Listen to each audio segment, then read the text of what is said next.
3月21日即将迎来大更新，你绝对不知道有7大改动。一、百听不腻的背景音乐，在游戏大厅新增了一项冒险列车的主题，而它的背景音乐是吃鸡有史以来最动听的音乐，主要是旋律好听。我们先简单的试听一下。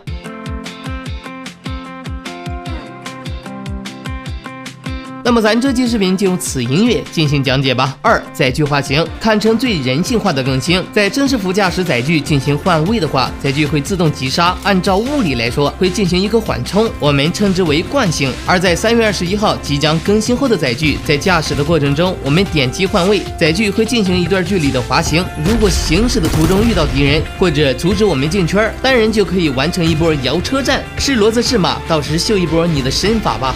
3、击中音效和图标，粗心大意的小伙伴要注意了，在效果设置里即将增加一项命中提醒，如果击中头部会提示音效和图标，大家仔细听。